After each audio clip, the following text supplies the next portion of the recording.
Hi Sagittarius, it's Jen here from Tarot Spirit here for your October 2015 monthly reading. I apologize it's late.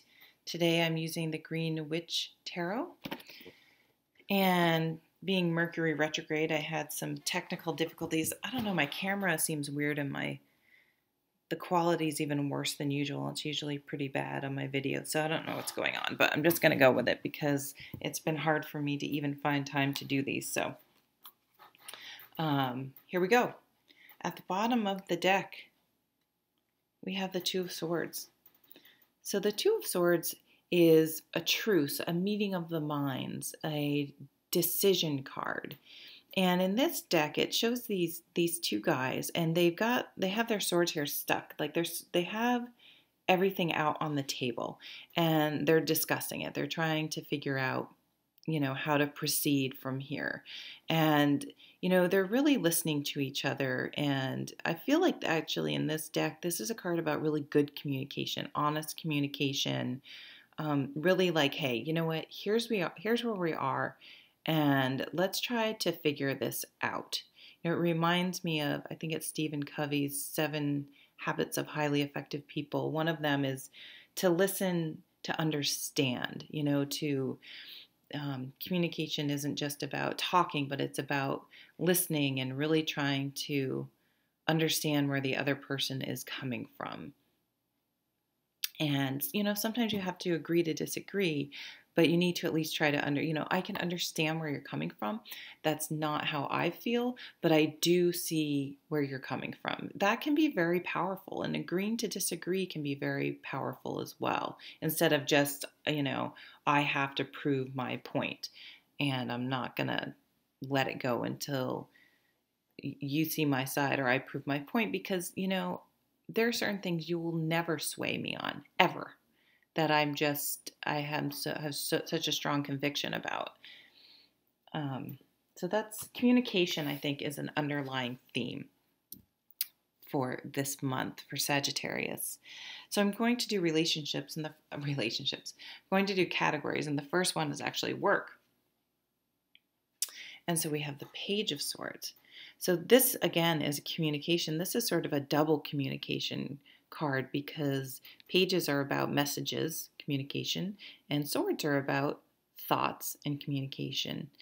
And so in the workplace, I would say, kind of echoing what I had just said about the Two of Swords, is to really, your communication skills are really going to be strongly needed. There's going to be tons of information coming back and forth, tons of new information, and you're going to have to communicate things as well. But it's also, I would caution again about, or not caution, but just highlight how important it is to listen, to really process and listen to information, and not necessarily be sitting there thinking about how you're going to respond and your point, but really just sort of taking the information in is going to be important this month. And we have the owl here and the moon, so really, a wise person really listens and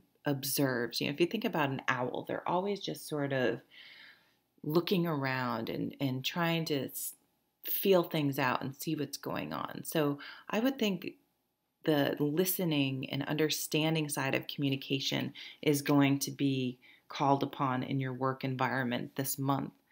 In relationships, we have the Four of Wands. So that's a really nice card to get in the relationship category.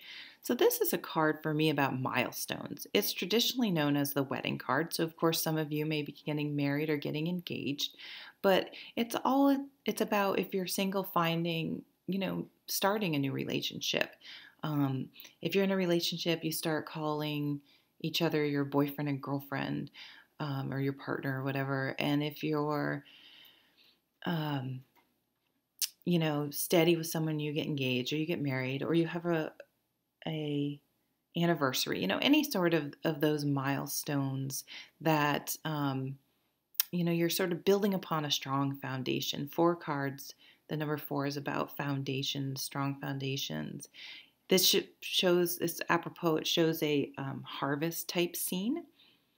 So it really points to an October harvest, at least in this part of the world, type of feel to it. So you're sort of reaping the rewards of the work you've been doing. So if you've been working, even if you guys have been fighting and you're in a relationship and you've worked on communication, we have communication down here highlighted with the Two of Swords, you're beginning to see results from that, which is really nice. And if you're single, you've set the foundation, so you're actually open and prepared and ready to have a new relationship, which you may not have been in the past. There's lots of work you can do on relationships even when you're single, if you know what I'm saying. Really figuring out what you need and what you want, and how you're feeling about yourself, and if you're ready and receptive to a new relationship, for example, and you're getting there. The next category is home. And we have the Nine of Wands. So I'm a little surprised to see this come up, but the Nine of Wands is about, Wands is a suit about motivation and passion and things we've been working towards and been excited about. And when we get to the nine, we've kind of been through a lot, and it's hard to stay motivated all the way through the numbers. And when you get to the nine, you're like, oh my God, you've been through, criticism and people opposing you, and you've had to defend your position, and you've had to try to keep other people motivated. And you've had some ups and downs, and it's a little bit, you can be a little exhausted at this point and just be like, oh my God, am I ever going to make it? But having been through all those experiences and still be motivated, there's a lot of confidence that can be derived from those types of situations. So I think at home we may be feeling like a little exhausted maybe, but still we're going to be like, I got this. I can handle this. I sound like Olivia Pope. It's handled. Like, I just keep going. It's all right. And so I guess what I would just say about this card is home should be your sanctuary, and maybe you're just, you get home and you're like, oh, I'm exhausted, and just find ways to sort of recharge yourself so that home isn't just like a place where when you come in, you're just like, oh my God. And it almost has a negative association because, you're just the day is just worn on you so much that when you get home, you're kind of exhausted. Like maybe do a ritual when you step through. I think we talked about this last week. When you step through the door, of just taking a deep breath and, consciously sort of breathing out negativity. And like when you walk in the door, picture going through like a white light and just leaving negativity outside and feeling like I'm refreshed and I'm home. And little mental visualizations like that actually can do a lot.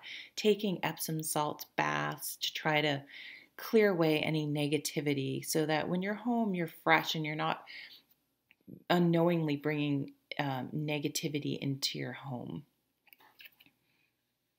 And for your spiritual card, we have the Lover's card.